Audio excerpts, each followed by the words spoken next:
বাবার জন্য সন্তান দুনিয়াতে আসা যেমন আনন্দের, দুনিয়া থেকে সন্তান চলে যাওয়া বাবার জন্য তার চেয়ে বেশি বেদনা, তার চেয়ে বেশি বেদনা।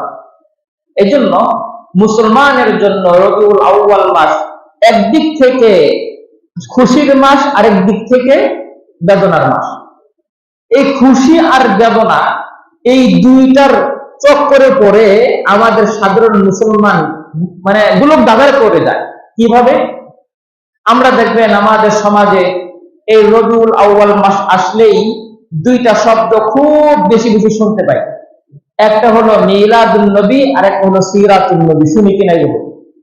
হাই হাই, রবিউল আউয়াল মাস আসলে পত্রিকা, টিভি চ্যানেল, মিডিয়া, বক্তা, ওয়াইজ, উলামায়ে কেরাম খালি কেবল মুখ দিয়ে মিলাদুন নবী, সিরাতুন নবী, মিলাদুন নবী, সিরাতুন নবী, এগুলো শুনেন না? অবস্থা এমন যে সাধারণ মানুষ একটা চক্করে পড়ে যায়, কোনটা ছেড়ে কোনটাকে ধরবো, কোনটা বাদ দিব, কোনটা ছাড়বো। মিলাদুন নবী ধরবো না সিরাতুন নবী ধরবো, নাকি দুইটা একই, নাকি দুইটা দুই জিনিস, এরকম একটা আপনারা বিভীষিকাময় অবস্থা মনে হয় না? এই একটা খপ করে ফেলাই দিল হুজুররা আমাদের। আমি আজকে চেষ্টা করবো আপনাদেরকে এই দুইটা আসলে কি, এই দুটা বিষয়কে একটা পর্যালোচনামূলক আলোচনার মাধ্যমে সামান্য কিছু বোঝানোর জন্য। সিরাতুন নবী আর মিলাদুন নবী এই দুইটা শব্দ আমাদের সমাজে বহুল পরিচিত, বহুল পরিচিত। কিন্তু এই দুইটার সাথে আসলে আমাদের বাস্তবিক অর্থে পরিচয় কম, এগুলো সম্পর্কে জানি কম। সিরাতুন নবী কি জিনিস, মিলাদুন নবী কি জিনিস, এর তাৎপর্য কি, এই বিষয়ে আমাদের জানাশোনা কম। আসলে এই সম্পর্কে আমরা কিছু জানি যে দুইটা কি একই না ভিন্ন ভিন্ন। এক এক হুজুর এক একটা বলে, যাবো কোন দিকে, এই একটা পেজ থেকে আপনাদেরকে নিয়ে বের করা যায় চেষ্টা করি। মুআজ্জাজ হাজিরিন, আজকে হলো রবিউল আউয়াল মাসের 11 তারিখ। রবিউল আউয়াল মাস এই নামটা আমাদের অনেকের কাছে পরিচিত। আরবি বর্ষ হিসাবে 3 নম্বর মাস হলো রবিউল আউয়াল মাস। রবিউল আউয়াল মাস আরবি বর্ষ হিসাবে আমাদের কাছে পরিচিত যতটুকু না আছে, তার চেয়ে আমাদের কাছে বড় পরিচিত হওয়ার কারণ হলো রবিউল আউয়াল মাসে মুমিন মুসলমানের একটি সম্পর্ক আছে, আত্মিক সম্পর্ক। মুমিন মুসলমানের আবেগ রবিউল আউয়াল মাসের সাথে জড়িত। এই জন্য যে আমরা পৃথিবীতে সর্বশ্রেষ্ঠ জাতি হিসাবে, সর্বশ্রেষ্ঠ উম্মত হিসাবে যত ধরনের সুযোগ সুবিধার কথা কোরআন এবং হাদিসে পেয়ে থাকি, যে উম্মতে মুহাম্মদী শ্রেষ্ঠত্ব বলেন, মর্যাদা বলেন, কিয়ামতের ময়দানে উম্মতে মুহাম্মদী হিসাবে আমাদের আলাদা যে ফ্যাসিলিটি থাকবে, যে শ্রেষ্ঠত্ব থাকবে, যে মর্যাদা থাকবে, এই সব কিছুর মূলে রয়েছে আমাদের নবী হযরত মুহাম্মদ মুস্তাফা সাল্লাল্লাহু আলাইহি ওয়াসাল্লাম। আমাদের নবী সাল্লাল্লাহু আলাইহি ওয়াসাল্লাম দুনিয়াতে আসার আগেও তো আমাদের মতো বহু মানুষ দুনিয়াতে এসেছিলেন। আমাদের মতো বহু মানুষ নবীজি দুনিয়াতে আসার আগে ছিলেন, আমরা আসি। পার্থক্য হলো একদল আসছিলেন আমাদের নবীর আগে, আরেক দল আসছে আমাদের নবীর পরে। এতটুকুই তো পার্থক্য। নাকি এমন পুরো ইতিহাস আপনারা কোথাও শুনেছেন নবী আলাইহিস সালাতু ওয়াস সালাম দুনিয়াতে আসার আগে যে সমস্ত মানুষ দুনিয়াতে এসেছিলেন তাদের দৈহিক গঠন আমাদের চেয়ে ভিন্ন ছিল, এরকম কখনো শুনেছেন? যে তাদের হাত পা আমাদের চেয়ে ভিন্ন ছিল, চোখ ভিন্ন ছিল, চেহারা ভিন্ন ছিল, শুনেছেন?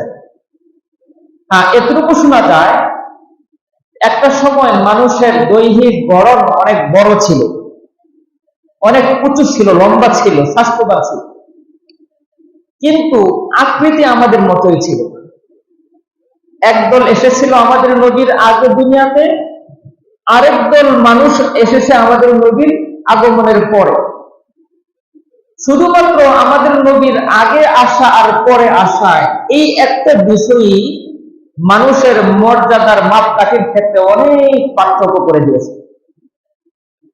কেমন পার্থক্য করে দিয়েছে? রাসূল কারীম সাল্লাল্লাহু আলাইহি ওয়াসাল্লাম হাদিসে পাকে বলেন, ইন্নাল্লাহা ফাদ্দালানি আলাল আনবিয়া ওয়া ফাদ্দালা উম্মতি আলাল উমাম। আল্লাহ রাব্বুল আলামিন আমি পয়গম্বর নবী মুহাম্মদ মুস্তাফা সাল্লাল্লাহু আলাইহি ওয়াসাল্লামকে দুনিয়ার মধ্যে যত নবী আর পয়গম্বর এসেছেন সবচেয়ে বেশি মর্যাদা নবীকে দিয়েছেন। সুবহানাল্লাহ। আল্লাহ রাসূল বলেন, আমি নবী হিসাবে সমস্ত পয়গম্বরদের মধ্যে শ্রেষ্ঠত্ব আল্লাহ দিয়েছেন, পাশাপাশি আমার খাতিরে আমার যে সকল উম্মত কিয়ামত পর্যন্ত দুনিয়াতে আসবেন এই সমস্ত উম্মতের মর্যাদা আমার পূর্বে যত উম্মত দুনিয়া থেকে গত হয়েছে তাদের মধ্যে সবচেয়ে বেশি শ্রেষ্ঠত্ব আমার উম্মতকে আল্লাহ তাআলা দিয়েছেন। ইন্নাল্লাহা ফাদ্দালানি আলাল আনবিয়া, নবীজি বলেন আল্লাহ তাআলা আমাকে সমস্ত নবীদের উপরে শ্রেষ্ঠত্ব দিয়েছেন। ওয়া ফাদ্দালা উম্মতি আলাল উমাম, আর আমার উম্মতকে মানে আমাদেরকে উম্মতে মুহাম্মদীকে শ্রেষ্ঠত্ব দিয়েছেন অতীতের সমস্ত উম্মতের উপরে। সুবহানাল্লাহ। দেখুন, ভালো করে খেয়াল করুন, আমাদের মতোই মানুষ নবীজির আগেও ছিল, নবীজির পরেও এসেছি আমরা। পার্থক্য শুধু নবীজির পরে আসার কারণে নবীজি আমাদের ব্যাপারে সার্টিফিকেট দিয়ে গেছেন, তোমরা হলা অতীতের সমস্ত উম্মতের চেয়ে শ্রেষ্ঠ উম্মত। সুবহানাল্লাহ। এটা তো শুধুমাত্র নবীজি একটি মৌখিক ঘোষণা দিয়ে গেলেন। আখিরাতের ময়দানেও আমাদের জন্যই থাকবে শ্রেষ্ঠত্বের অবস্থান। আখিরাতের বিভীষিকাময় পরিবেশ যখন চলবে, মানুষ পিপাসায় কাতর হয়ে যাবে। কোন নবীকে এই সুযোগ আল্লাহ তাআলা দেন নাই যে আপনি আপনার উম্মতের কষ্ট লাঘব করার সুযোগ আপনার হাতে থাকবে, কিন্তু আমাদের নবীজিকে আল্লাহ তাআলা এই সুযোগ দিয়েছেন, আপনি ইচ্ছা করলে আখিরাতের ময়দানে আপনার উম্মতের কষ্ট লাঘব করার জন্য বিশেষ এক ধরনের পানি পান করানোর সুযোগ আপনার হাতে আছে। এটা কি আমাদের জন্য শ্রেষ্ঠত্ব না? শ্রেষ্ঠত্ব না? শুধুমাত্র তাই, জান্নাতে যাওয়ার জন্য যখন পালা শুরু হবে, হিসাব নিকাশ শেষ, নবী করিম সাল্লাল্লাহু আলাইহি ওয়াসাল্লাম সর্বপ্রথম জান্নাতের দরজা খুলবেন জান্নাতে যাওয়ার জন্য। সমস্ত নবীদের জান্নাতে যাওয়ার সূচনা শুরু হবে নবী আলাইহিস সালাতু ওয়াসালামের মাধ্যমে। জান্নাতে যাওয়া উদ্বোধন করবেন আমাদের নবীজি সাল্লাল্লাহু আলাইহি ওয়াসাল্লাম। আর নবীদের পরে যখন উম্মতের জান্নাতে যাওয়ার ব্যাপার হবে, তখন উম্মতের মধ্যে সবার আগে জান্নাতে যাবে এই উম্মতে মুহাম্মদী। সুবহানাল্লাহ। এই আমাদের কথাই বলা হচ্ছে উম্মতে মুহাম্মদী। বোঝা গেল অনেক কথা বলা যাবে আমাদের শ্রেষ্ঠত্ব নিয়ে। আমি আমাদের মর্যাদা কিছুটা বলার চেষ্টা করব। তাহলে বোঝা গেল আমরা যে নবীজি দুনিয়াতে আসার পরে এসেছি, আমরা কি ঠকছি না আল্লাহ আমাদেরকে শিখাইছেন? আমাদের শ্রেষ্ঠত্ব অনেক বেশি। লাভ কি, মানে পার্থক্যটা কোথায়? নবীজির পরে আসা। নবীজির পরে আসা, নবীজির দুনিয়াতে আসার কারণে আমরা একটা লাভ এটা পাইলাম যে আমাদের শ্রেষ্ঠত্ব অনেক বেড়ে গেছে। আরেকটা লাভ কি, জান্নাতে যাওয়ার জন্য যতগুলো শর্ত আছে, যতগুলো দিক আল্লাহ তাআলা বিবেচনা করবেন জান্নাতে যাওয়ার জন্য, দ্বীন ইসলামকে মানা, কোরআন এবং হাদিসকে মানা, এই সব কিছু পাইছে তার মাধ্যমে। আমার কথা বুঝেন না? এই যে নামাজ, রোজা, হজ, যাকাত, কোরআন, বিধি নিষেধ, হালাল হারাম, আখিরাতের যে সমস্ত বর্ণনা, জান্নাতের বর্ণনা, জাহান্নামের বিভীষিকাময় যে সমস্ত ধমকি, এই সব কিছু পাইলাম কার মাধ্যমে? আমাদের নবীর মাধ্যমে তো পাইলাম। আমাদের নবী এসেছেন বিদায়ী আমরা কোরআন পেয়েছি, আমাদের নবী দুনিয়াতে এসেছেন বিদায়ী আমরা এই শরীয়ত পেয়েছি, আমাদের নবী দুনিয়াতে এসে কষ্ট করেছেন বিদায়ী আজকে আমরা ইসলামী একটি আদর্শ পেয়েছি। সব কিছু কার অবদান? নবী করিম সাল্লাল্লাহু আলাইহি ওয়াসাল্লামের অবদান। এই বিষয়গুলোকে কোন মুসলমান যার ভিতরে ন্যূনতম ইসলামের প্রতি সম্মান বোধ আছে, সে কখনোই এই বিষয়গুলো অস্বীকার করবে না। মুসলমান অস্বীকার করবে তো দূরের কথা, কাফের মুশরিক বেঈমানদের পর্যন্ত অস্বীকার করে না। আপনারা জেনে থাকবেন, বিভিন্ন সময়ে আন্তর্জাতিকভাবে বিভিন্ন মনীষীদের তালিকা প্রকাশ করা হয়, জাতীয় পত্রিকাগুলোতে প্রায় দেখা যায়। বিশ্বের 100তম সম্মানী ব্যক্তি এরকম এরকম তালিকা প্রকাশ করে। কখনো খেয়াল করছেন? আমি এই পর্যন্ত যতগুলো তালিকা হাতে পেয়েছি সবার আগে নাম থাকে আমাদের নবী হযরত মুহাম্মদ মুস্তাফা সাল্লাল্লাহু আলাইহি ওয়াসাল্লাম। আপনার কি মনে হয় এই তালিকাগুলো কোনো মুসলমান করে? আন্তর্জাতিক এই জরিপগুলো কোনো মুসলমান করে না। এই সমস্ত জরিপের যতগুলো সদস্য তার ম্যাক্সিমাম থাকে কাফের, মুশরিক, বেঈমান, ইহুদি, নাসারা। তারপরেও তারা এই কথা স্বীকার করতে বাধ্য, দুনিয়াকে সভ্যতা শিখিয়েছেন আমাদের নবী সাল্লাল্লাহু আলাইহি ওয়াসাল্লাম। এই জন্য আমাদের নবীর অবদান আমাদের পিছনে যে কি পরিমাণ, এটা বলার জন্য আমি মনে করি ভিন্ন আরেকটা সময় দরকার। আমার ওটা বলা উদ্দেশ্য না। আমার বলা উদ্দেশ্য হলো এই যে নবীজির আগমনের সাথে আমাদের আবেগের যে একটি সম্পর্ক আছে, এটা বোঝানো। নবীজি দুনিয়াতে এসেছেন, এর সাথে আমাদের একটি আবেগ আছে। নবীজি এসেছেন বলেই আজকে আমার এই অবস্থান।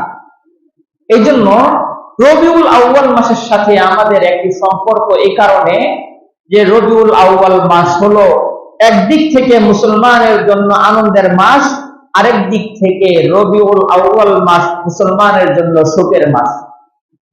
একদিক থেকে আনন্দের মাস, আরেক দিক থেকে সুখের মাস। আনন্দের মাস এই জন্য যে নবী করিম সাল্লাল্লাহু আলাইহি ওয়াসাল্লাম এই রবিউল আউয়াল মাসেই দুনিয়াতে এসেছিলেন, সুবহানাল্লাহ।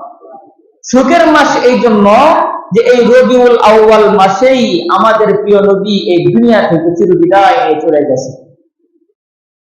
নবীজি দুনিয়াতে আসা এটা যেমন মুসলমানের জন্য আনন্দের, নবীজি দুনিয়া থেকে চলে যাওয়া এটাও মুসলমানের জন্য অত্যন্ত বেদনার বিষয়। একজন বাবা হিসাবে দুনিয়াতে তার সন্তান আসবে, বাবার জন্য আনন্দের বিষয় না? একজন মা হিসাবে তার সন্তান দুনিয়াতে আসবে, এটা তার জন্য আনন্দের বিষয়। কিন্তু যদি এমন হয় ওই বাবার আদরের সন্তানও দুনিয়া থেকে চলে যায়, বাবার জন্য সন্তান দুনিয়াতে আসা যেমন আনন্দের, দুনিয়া থেকে সন্তান চলে যাওয়া বাবার জন্য তার চেয়ে বেশি বেদনা, তার চেয়ে বেশি বেদনা। এই জন্য মুসলমানের জন্য রবিউল আউয়াল মাস একদিক থেকে খুশির মাস, আরেক দিক থেকে বেদনার মাস। এই খুশি আর বেদনা এই দুইটার চক্করে পড়ে আমাদের সাধারণ মুসলমান গুলোক দাবার করে যায়। কিভাবে? আমরা দেখবেন আমাদের সমাজে এই রবিউল আউয়াল মাস আসলেই দুইটা শব্দ খুব বেশি বেশি শুনতে পাই। একটা হলো মিলাদুন নবী, আর একটা হলো সিরাতুন নবী। শুনি কিনা এগুলো?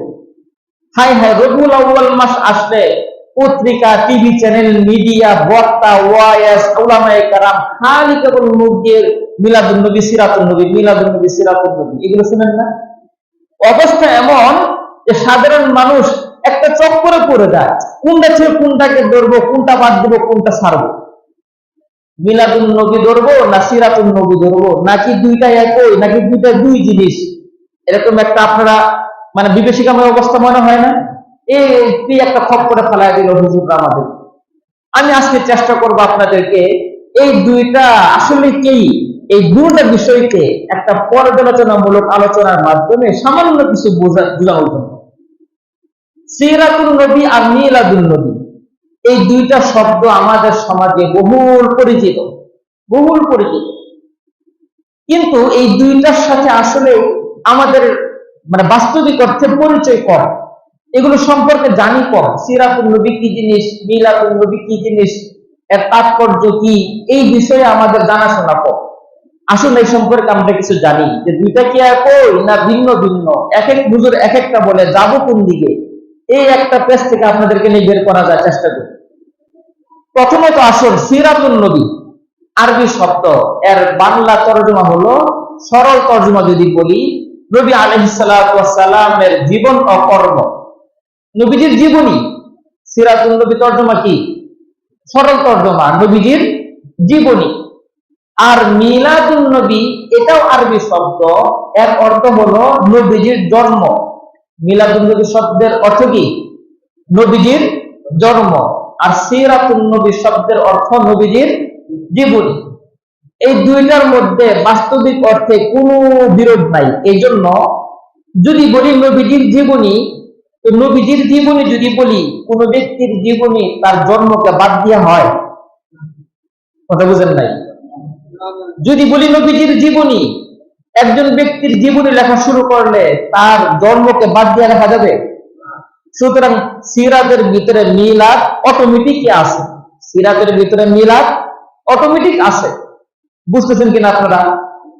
আপনি যদি একজন ব্যক্তির জীবনী লেখা শুরু করেন, তার জন্ম বাদ দিয়ে লিখতে পারবেন না। সুতরাং বোঝা গেল মিলাদ তথা কারো জন্ম বৃত্তান্ত, কোন ব্যক্তির জন্ম বৃত্তান্ত, এটাও তার জীবনীর একটা অংশ।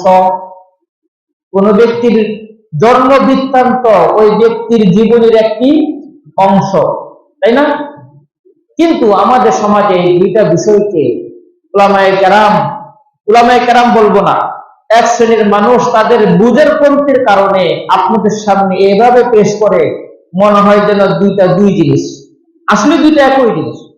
একই এই দৃষ্টিকোণ থেকে মিলাদুন নবী তথা নবীজির জন্ম, এটা নবীজির 63 বছর জিন্দেগির একটা দিনের ইতিহাস।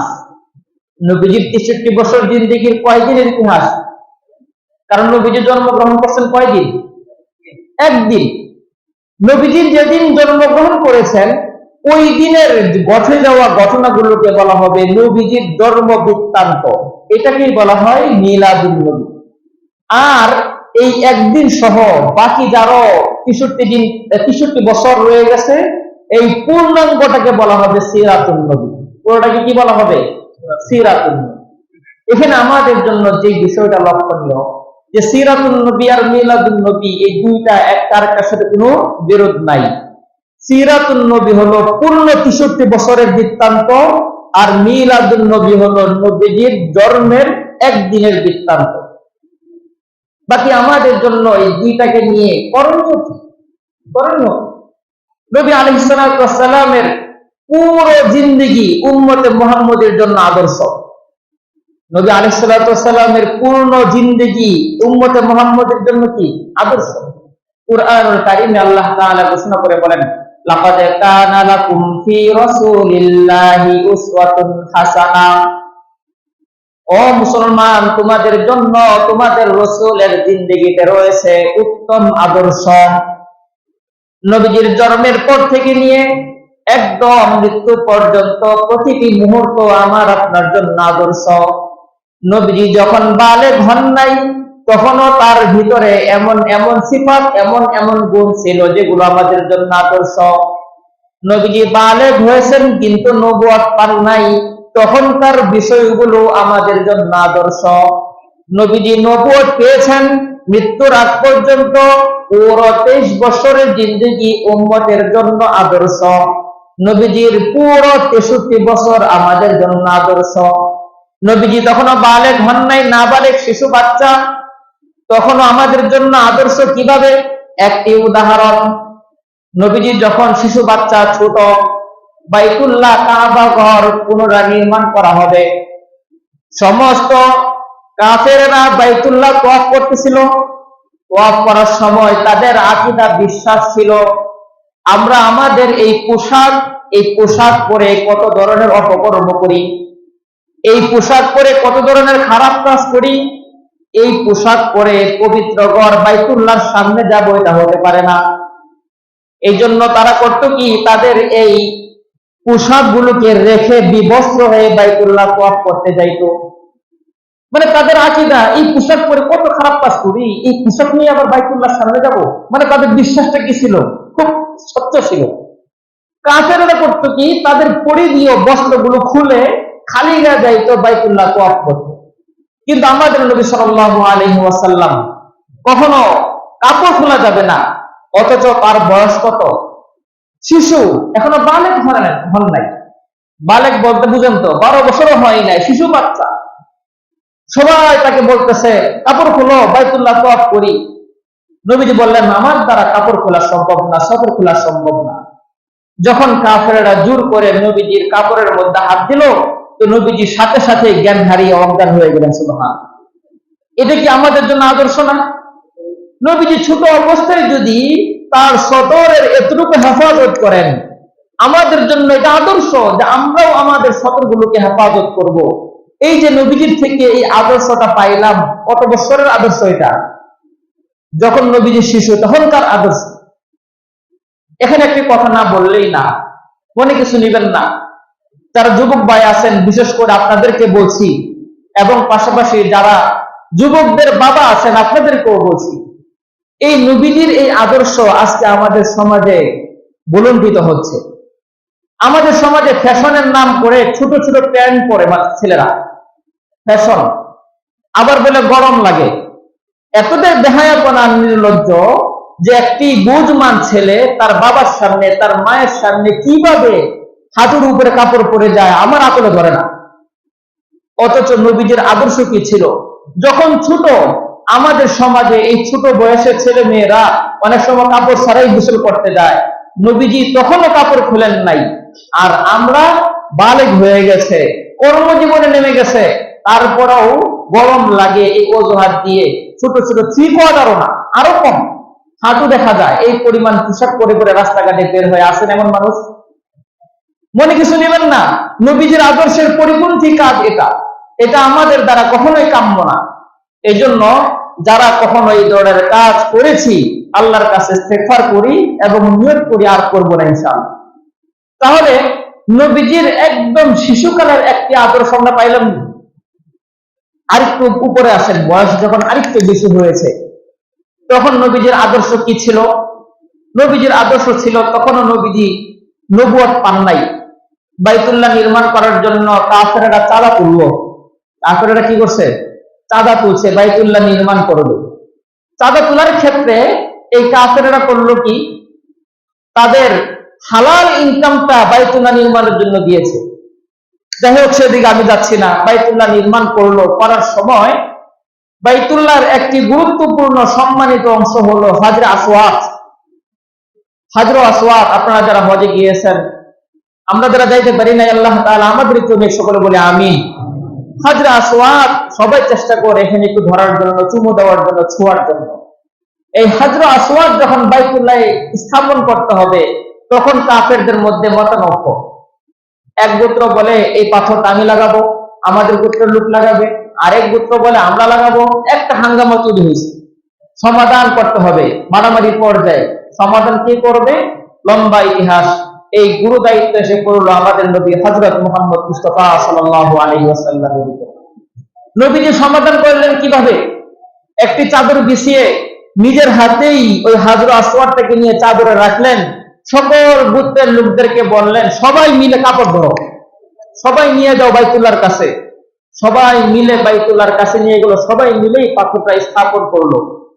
এই যে সামাজিক ঝগড়া মিটিয়ে দেওয়ার যে আদর্শ, এটা নবীজির কত বছরের আদর্শ? নবুয়তের পরে না নবুয়তের আগে? নবীজির জন্ম থেকে নিয়ে মৃত্যু পর্যন্ত প্রত্যেকটা মুহূর্তই উম্মতে মুহাম্মদের জন্য আদর্শ। নবীজি যখন নবুয়ত লাভ করলেন, 40 বছর বয়স থেকে নিয়ে 63 বছর, 23 বছরের জিন্দেগি, এই যে নবুয়ত লাভের সময়টা, এইটা যে উম্মতের জন্য কিভাবে আদর্শ, এটা বলার দরকার আছে। বোঝা গেল নবীজির জিন্দেগি, সিরাত, নবীজির জীবনী পুরোটাই আমাদের জন্য আদর্শ, পুরোটাই আমাদের জন্য কি আদর্শ। বাকি মিলাদুন নবী, মিলাদুন নবী, নবীজির জন্ম বৃত্তান্ত, এইটা আমাদের জন্য আদর্শ পালনীয় না, বরং আলোচনার বিষয়, জানার বিষয়, বিশ্বাসের বিষয়। কথাটা কি বললাম? মিলাদুন নবী এটা আমাদের জন্য আদর্শ পালনীয় না, বরং কি জানার বিষয়, বিশ্বাসের বিষয়। কেমনে?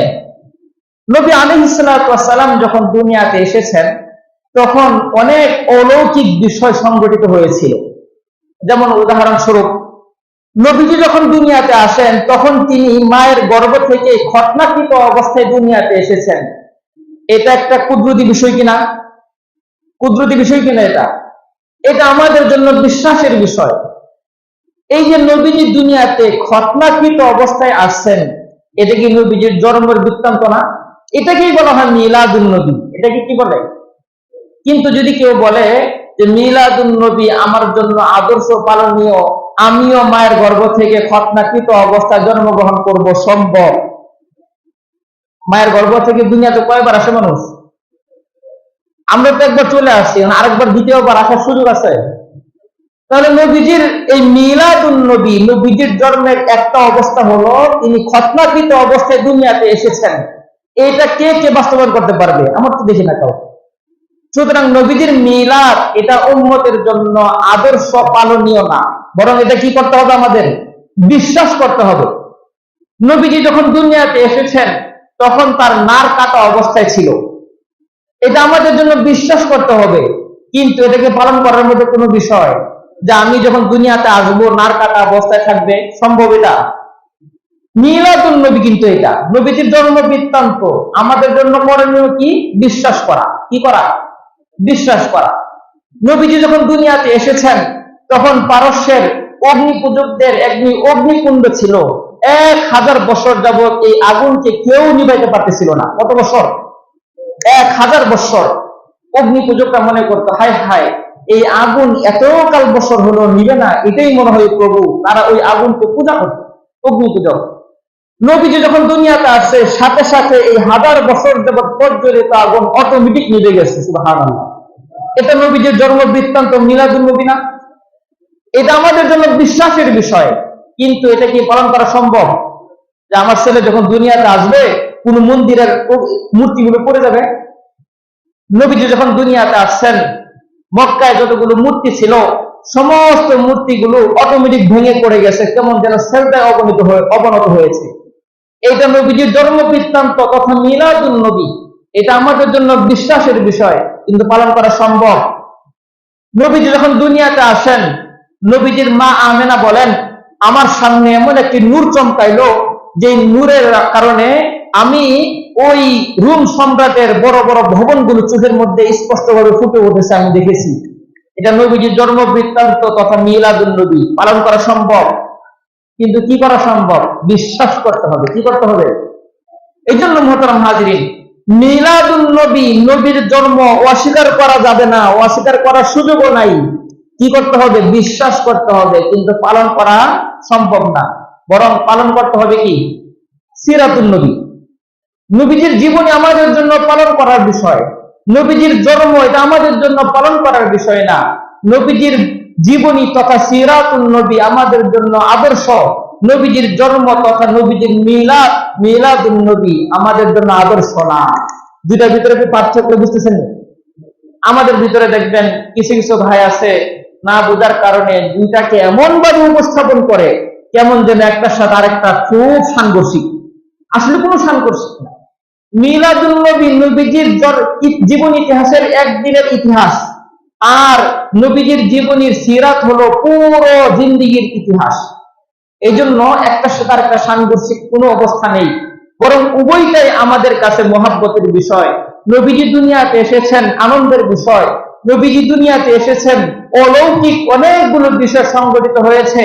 এটা নবীজির মুআজিজা, নবীজির নবুয়তের দলিল।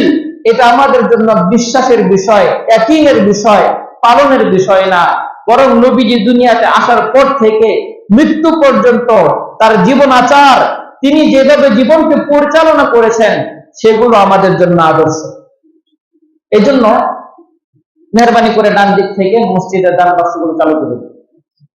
এই জন্য এই দুইটা আলোচনার মধ্যে একটা জিনিস আপনাদের হয়তো বা এখনো বুঝে গেছেন, একটা হলো আলোচনার বিষয় আর একটা হলো পালনের বিষয়। একটা আলোচনার বিষয় আর একটা কিসের বিষয়? আলোচনা করা আর পালন করা, দুইটার ভিতরে পার্থক্য আছে। আলোচনা করা আর পালন করা, দুইটার ভিতরে পার্থক্য আছে। নবীজির পুরো জিন্দেগি এটা হলো পালন করার বিষয়, আর নবীজির জন্মের ইতিহাস পালন করার বিষয় না, বরং কিসের বিষয়? আলোচনার বিষয়। এই বিষয়টা আমাদের যদি স্পষ্ট ভাবে বুঝে থাকি তাহলে আমরা আর এই সমস্ত রবিউল আউয়াল মাস আসলেই মিলাদুন নবী আর সিরাতুন নবীর গোলক দাদায় করবো না ইনশাআল্লাহ। বাকি এখানে একটা কথা হলো, মিলাদুন নবী তথা নবী আলাইহিস সালাতু ওয়াস সালামের জন্মকে কেন্দ্র করে মানলাম নবীজির জন্ম ইতিহাস আমাদের জন্য বিশ্বাসের বিষয়, বরকতের বিষয়, নবীজির জন্মের বিষয় আলোচনা করা। বাকি এটাকে পালন করার মতো কোনো বিষয় কিনা আমাদের সমাজে বলে মিলাদুন্নবী পালন করা, মিলাদুন্নবী পালন করা এই শব্দ শুনছেন নি? পালন করার বিষয়ে বলা হয়। এই বিষয়ে একটু সামান্য কয়েকটি কথা বলি। মিলাদুন্নবীকে আমরা কখনো অস্বীকার করি না। কোন মুসলমান নবীজির জন্মকে অস্বীকার করার দুঃসাহস দেখাতে পারে না। নবীজি যদি জন্মই না হতো, নবীজি দুনিয়াতে এসেছেন কিভাবে? আসমান থেকে পড়েছেন? তিনিও স্বাভাবিক নিয়মে মায়ের গর্ভ থেকেই দুনিয়াতে এসেছেন, তথা মিলাদ হয়েছে, জন্ম হয়েছে। অস্বীকার করার কোনো সুযোগ নেই।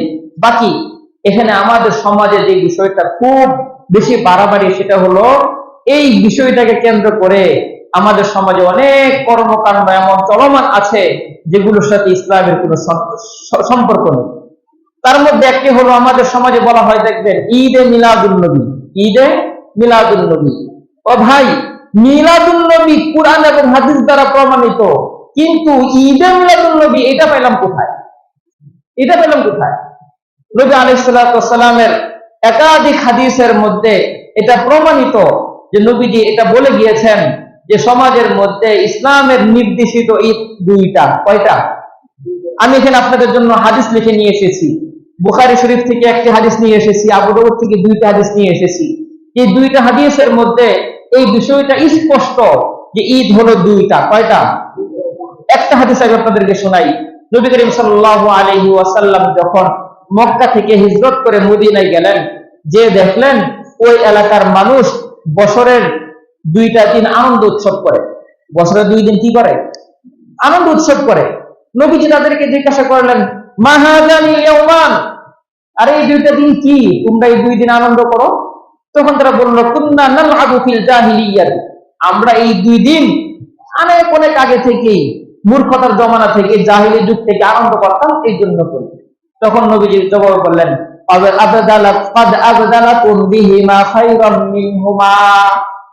তোমাদের জন্য যেই 2 দিন জাহিলি যুগে আনন্দ করতা, ওই 2 দিনের পরবর্তীতে আল্লাহ তাআলা পরিবর্তে আল্লাহ তাআলা তোমাদের জন্য ভিন্ন 2টা দিন নিযুক্ত করে দিচ্ছেন আনন্দ করার জন্য। একটি হলো ইয়াউমাল আযহা, 2 নম্বর হলো ইয়াউমাল ফিতর। নবীজি বলেন, তোমরা যেই 2 দিন উৎসব করো জাহিলি যুগের উৎসব, কিন্তু আল্লাহ তাআলা তোমাদের জন্য এর পরিবর্তে ভিন্ন 2টা দিন দিচ্ছে। সেই 2 দিন কি কি? ঈদুল আযহা ও ঈদুল ফিতর। ঈদুল ফিতর আর ঈদুল আযহা। আচ্ছা বলুন তো, যদি এই 2টা ছাড়া ভিন্ন কোনো দিন ঈদ থাকতো, নবীজি এখানে বললেন না কেন? খেয়াল করছেন? লুকাইছেন? নাউযুবিল্লাহ। গত সপ্তাহে আলোচনা করতেছিলাম, মনে আসেনি?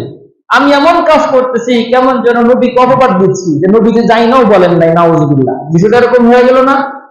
আরেকটা হাদিসে আছে, নবী করিম সাল্লাল্লাহু আলাইহি ওয়াসাল্লাম শব্দটা এভাবে আছে, ইসাল্লুনাল ঈদাইনি। ঈদাইনি, 2 ঈদে নবীজি কি করতেন? নামাজ পড়তেন। যদি ঈদ 2টা ছাড়া 3 নম্বর থাকতো, তাহলে নবীজি 2টা শব্দ উল্লেখ করলেন কেন? 3টা বললেন না কেন? বুঝা গেল ঈদ কয়টা? 2টা। বরং মুসান্নাফ ইবনে আব্দুর রাজ্জাকের মধ্যে সুস্পষ্ট হাদিস, নবীজির ঘোষণা, লা তাত্তাখিদু শাহরান ঈদা ওয়ালা ইয়াওমান ঈদা, যে দেখো, শরীয়ত তোমাদের জন্য যেই দিনগুলোকে ঈদ বানিয়ে দিয়ে গেছে, তোমরা সেগুলোকেই ঈদ হিসাবে গ্রহণ করো এবং এর ভিতরে সীমাবদ্ধ থাকো। এবং তোমরা লা তাত্তাখিদু শাহরান ঈদা, তোমরা বিশেষ কোন মাসকে ঈদ হিসাবে বানিয়ে নিও না, ওয়ালা ইয়াওমান ঈদা, এবং বিশেষ কোন দিনকেও ঈদ হিসাবে বানিয়ে নিও না। কার আদেশ? কার আদেশ? নবীজি বলতেছেন তোমরা তৃতীয় কোন দিনকে ঈদ বানিয়ে নিও না, কিন্তু আমরা বলতেছি মিলাদুন্নবীর আগে লাগাইতেছি কি? ঈদ এ মিলাদুন্নবী। ভাই, মিলাদুন্নবী তো কোরআন হাদিস দ্বারা প্রমাণিত, কিন্তু ঈদে মিলাদুন্নবী তো কোরআন হাদিসে কোথাও নাই। কোরআন হাদিসে কোথাও নাই। এই যে ঈদে মিলাদুন্নবী, আমাদের এক ভাইয়েরা আছেন, তারা এটার একটা দলিল দেন। তারা এটা কি করেন? ঈদে মিলাদুন্নবী কোরআন হাদিস দ্বারা প্রমাণিত, এর দলিলে তারা একটা আয়াত পেশ করেন। ওই আয়াত গতকালকে আমাদের মাঝে এক মুসল্লি একটা পত্রিকার লেখা দেখাচ্ছিলেন আমাকে। তারা ওই পত্রিকার লেখার মধ্যে ওই হাদিস আয়াতটা নিয়ে আসে। আয়াতের মধ্যে আল্লাহ তাআলা বলতেছেন, কুল বিফাদলিল্লাহি ওয়া বিরহমাতিহি ফাবিযালিকা ফালইফরাহু। ফাদলুন রাহমাতুন, এর ব্যাখ্যা কি? ওই লেখক নিজেই পত্রিকার মধ্যে বিভিন্ন তাফসীর গ্রন্থের উদ্ধৃতি দিয়ে বলেছেন, ফাদলুন দ্বারা উদ্দেশ্য হলো আপনার ইসলাম, আর রহমত দ্বারা উদ্দেশ্য হলো কোরআন। আল্লাহ বলতেছেন এই দুইটার কারণে তোমরা আনন্দ প্রকাশ করো। ভাই, তুমি তো দলিল দিলা যে ফাদলুন আর রহমাতুন দ্বারা বিভিন্ন তাফসীর গ্রন্থে বলা হয়েছে ইসলাম আর কোরআন, কিন্তু সে আবার বলে না এই রহমত দ্বারা নবীজি নাও। সমস্ত মুফাসসির ব্যাখ্যা করতেছেন একটা, আর সে এই রহমত দ্বারা উদ্দেশ্য নিচ্ছে নবীজিকে নিয়ে বলতেছেন ফালইফরাহু, আল্লাহ বলছেন আনন্দ প্রকাশ করার জন্য। আরো মজার বিষয় হলো দেখেন কি পরিমাণ না জানার কারণে এই কথাগুলো বলে। আল্লাহ কি এই আয়াতের মধ্যে ফালইফরাহু বলেছেন, ঈদের শব্দ ব্যবহার করছেন? আল্লাহ বলছেন ফারহুন আরবি শব্দ, ফালইফরাহু তোমরা আনন্দ প্রকাশ করো, আনন্দিত হও। আর ঈদ এটা আরেকটা শব্দ, দুইটা শব্দ, একটা ঈদ আর একটা ফারহুন। ঈদ শব্দের অর্থ হলো উৎসব করা, বড় করে প্রকাশ করা, আর ফারহুন শব্দের অর্থ হলো মনে মনে আনন্দিত হওয়া। দুইটার ভিতরে পার্থক্য আছে। আমি মনে মনে আনন্দিত হচ্ছি, আরেকটা হলো আনন্দ বড় করে উদযাপন করলাম, দুইটার ভিতরে পার্থক্য আছে না? তাদের দাবি যদি মেনেও নেই যে আল্লাহ তাআলা এই রহমত দ্বারা নবীকে উদ্দেশ্য নিয়েছেন, এই জন্য আল্লাহ বলেছেন ফালইফরাহু তোমরা আনন্দিত হও। ভাই, আমরা সবাই তো নবীজি দুনিয়াতে আগমনের কারণে আনন্দিত। কে আছে নবীজি দুনিয়াতে আসার কারণে আনন্দিত না? সবাই তো আনন্দিত। কিন্তু আল্লাহ তো এখানে ঈদ পালন করতে বলেন নাই। ঈদ মানে বড় করে উদযাপন করা, এই কথা বলেছেন? এই কথা তো আয়াতের মধ্যে নাই। আমাদের ভাইরা দেখবেন এই ঈদকে বড় করে উদযাপন করার জন্য জশ্নে জুলুস করে। কি করে? 12 রবিউল আউয়াল আসলে জশ্নে জুলুস করে। সময় সংক্ষিপ্ত, অনেক কথা বলার ছিল। এই জশ্নে জুলুসের সংক্ষিপ্ত ইতিহাস দেই। এই জশ্নে জুলুসের সূচনা হয়েছে নবীজির জন্মের শত শত বছর পরে 604 হিজরিতে। কত হিজরি? নবীজি মারা গেছেন 10ম হিজরিতে, আর এই জশ্নে জুলুস শুরু হয়েছে কত হিজরিতে? 604 হিজরিতে। আমাদের বাংলাদেশের জশ্নে জুলুস শুরু হয়েছে আরো বহু পরে। কত পরে জানেন? 1973 বা 74 সাল থেকে বাংলাদেশের জশ্নে জুলুস হয়। এই তথ্য জানেন আপনারা? আমাদের বাংলাদেশে এই যে গত পরশুদিন মনে হয় ঢাকায় হয়েছে, আগামীকালকে মনে হয় চট্টগ্রামে হবে জশ্নে জুলুসের বিশাল মিছিল। এই যে রেওয়াজ, এটা আমাদের বাংলাদেশে হয়েছে 1973 বা 74 সালের পরে। এর একটা বড় উদাহরণ হলো সম্ভবত গত বছর এই জশ্নে জুলুসের ভিডিও দেখতেছিলাম আমি। সেখানে একটি গাড়ির মধ্যে তারা কিছু লোককে বসায়, এই গাড়ির মধ্যে লেখা আছে 52তম জশ্নে জুলুস। কততম? আমি নিজে দেখেছি। ভাই, নবীজি জন্মগ্রহণ করছেন 52 বছর। নবীজি জন্মগ্রহণ করছেন কত বছর হয়েছে? 1450 বছরের উপরে হয়ে গেল, কিন্তু তারা জশ্নে জুলুস পালন করে কততম? 52তম যদি হয়, তার এর আগে জশ্নে জুলুস কোথায় ছিল? আমার কথা মনে বুঝতেছেন না? 52তম যদি হয়, তো নবীজির জন্ম হয়েছে মাত্র 52 বছর হলো, এর আগে কোথায় ছিল? এই 1500 বছর কোথায়? তারা কি তাহলে এই ইবাদতটা বুঝেন নাই? সাহাবায়ে কেরাম, তাবেঈন, নবীজির জামানায় কেউ বুঝেন নাই? আরো মজার বিষয় হলো দেখেন কি বলবো, মানে তাদের বুঝার কত কমতি। এই জশ্নে জুলুসের মধ্যে করে কি জানেন? পাকিস্তান থেকে, এটার আবিষ্কারক কে? বাংলাদেশে পাকিস্তান থেকে একজন ব্যক্তি আসেন 1972 বা 73-74 যিনি আসতেন, তার নাম ছিল সৈয়দ তৈয়ব শাহ। তিনি এসে বাংলাদেশে এই জশ্নে জুলুসের রেওয়াজ চালু করেছেন। উনার পরে আসছেন সৈয়দ তৈয়ব শাহের পরে ছিল তাহের শাহ। কে? তাহের শাহ। বর্তমানে বাংলাদেশে অবস্থান করতেছেন এখনো, নাম হলো সাবের শাহ। এরা বাংলাদেশে এসে নবীজির জন্ম উদযাপন করে। আমার বলার বিষয় হলো তাদের দাবি তারা নাকি নবীজির বংশের লোক। তারা যদি নবীজির বংশের লোক হয়, নবীজি দুনিয়াতে আসার আনন্দ প্রকাশ করবে মদিনায় যেয়ে, তারা বাংলাদেশে আসে কেন? যদি তাদের মদিনা যাওয়ার মতো অবস্থা নাই থাকে, তাই তোমার তো বাংলাদেশেও আসা দরকার নাই। তুমি পাকিস্তানে বসে জশ্নে জুলুস করো, বাংলাদেশে আসো কেন? আমার বলা উদ্দেশ্য, মনের মধ্যে সন্দেহ আছে, মানে দিল মে কালা হয়, মনের মধ্যে কোন উদ্দেশ্য আছে। তুমি জশ্নে জুলুস এদিকে পাকিস্তানে উদযাপন করলে হবে না? যদি সবচেয়ে সুন্দরভাবে করা লাগে, আমি বলবো মদিনায় যাও, নবীজির শহরে যাও, নবীজি যেখানে জন্মগ্রহণ করছেন মক্কায় যাও, সেখানে তো এগুলো নাই। যদি সেখানে করতে নাই পারো, তুমি তোমার প্রতিবেশীদেরকে নিয়ে পাকিস্তানেই করো, তা বাদ দিয়ে প্রতি বছর উনি এই দায়িত্ব পালন করার জন্য বাংলাদেশে চলে আসে, পাকিস্তানে করে কে তাহলে? পাকিস্তানে কি করে? এতটাই মানে ভয়াবহ অবস্থা। এই ব্যক্তিকে নিয়ে একটি গাড়ি বানায়, গাড়ির উপরে বসায় রাখে, বসিয়ে একটা মিছিল করে। এই মিছিলের মধ্যে নবীজির সম্মান তো দূরের কথা, আরো বিদ্যুৎ হয়। কিভাবে জানেন? গত বছর বিভিন্ন পত্রিকায় প্রকাশ করছে, জশ্নে জুলুসের পরের দিন চট্টগ্রামের বিভিন্ন ডাস্টবিনে নবীজির নাম খচিত, কালিমা খচিত বহু পতাকা ডাস্টবিনের মধ্যে পড়ে রয়েছে, নাউজুবিল্লাহ। এবং জশ্ন জুলুসের কি অর্থ যে জশ্ন জুলুসের পরে নবীজির নাম কালিমা খচিত পতাকা ডাস্টবিনে পড়ে থাকে? কোন অর্থ আছে? এই জন্য আমি শুরুতে যেটা বুঝাতে চাচ্ছিলাম, নবীজির জন্ম মিলাদুন নবী অস্বীকার করার কোনো সুযোগ নাই। বাকি এটা পালনের বিষয় না, কিসের বিষয়? আলোচনার বিষয়, বিশ্বাসের বিষয়। এবং এটা নবীজির জীবনের একদিনের বিষয়। আর সিরাতুন নবী হলো একদিনের বিষয় না, বরং ৬৫ বছরের বিষয়। এবং এটা আলোচনার বিষয় না, বরং পালনের বিষয়।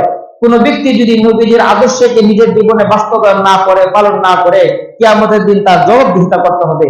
যে সমস্ত কথা অগোছল ভাবেই যদি হয়ে থাকে, চেষ্টা করেছি গুছিয়ে বলার জন্য। আল্লাহ তাআলা এই কথাগুলোর উপরে বুঝার, আমল করার তৌফিক দান করুন। সকলে বলে আমিন। ওয়া আখিরু দাওয়ানা আলহামদুলিল্লাহি রাব্বিল আলামিন।